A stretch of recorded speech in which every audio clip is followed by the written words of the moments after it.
Picture King Henry VIII of England, a powerful monarch, a figure of grandeur and majesty. But beneath the royal robes and glittering crown was a man consumed by a dark, relentless obsession. An obsession so powerful, it would not only destroy lives, but tear a kingdom from its very foundations. Welcome to Forbidden Thrones, where we uncover the dark secrets of history's most powerful rulers. Henry's reign began with promise, married to the devout Catherine of Aragon. But years passed, and only one child survived infancy, a daughter, Mary. In the ruthless world of 16th century politics, a female heir was seen as a weakness. Henry needed a son, a male heir to secure the Tudor dynasty. This wasn't just a desire. It became his great matter, a desperate quest that consumed his every thought.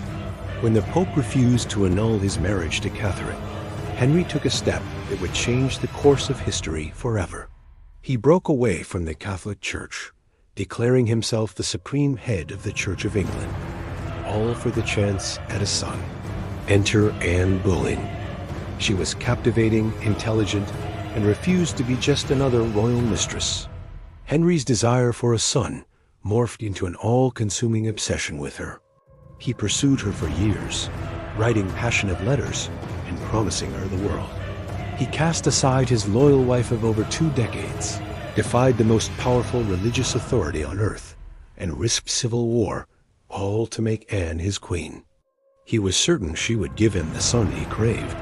But when Anne gave birth to another daughter, Elizabeth, the clock started ticking.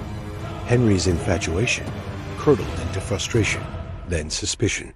When she failed to produce a male heir, he needed a way out. Fabricated charges of adultery, incest, and treason were brought against her. In a shocking and brutal turn, Queen Anne Boleyn was led to the scaffold and executed. His obsession had led her to the throne, and his disappointment led her to the block. Just days after Anne's execution, Henry married Jane Seymour. Finally, his prayers were answered. She gave birth to a son, Edward, but the joy was short-lived. Jane died from complications of childbirth just 12 days later, leaving Henry heartbroken, but with his precious heir secured.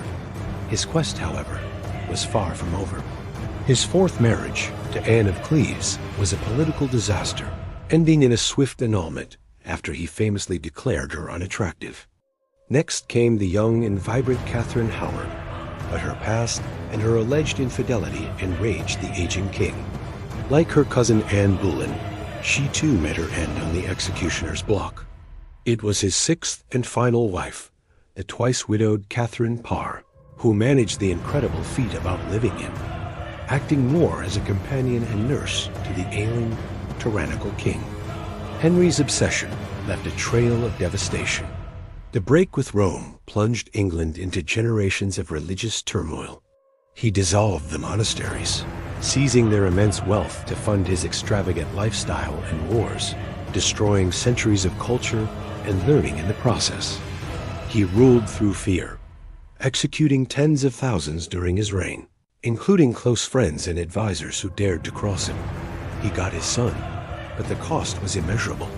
The magnificent King Henry VIII was, in the end, a tyrant ruled by his own desires.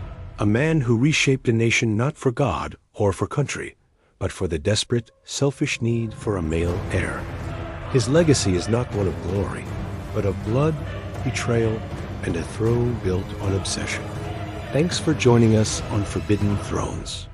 If you want to uncover more dark truths from the pages of history, make sure to subscribe and hit that notification bell. We'll see you in the next chapter.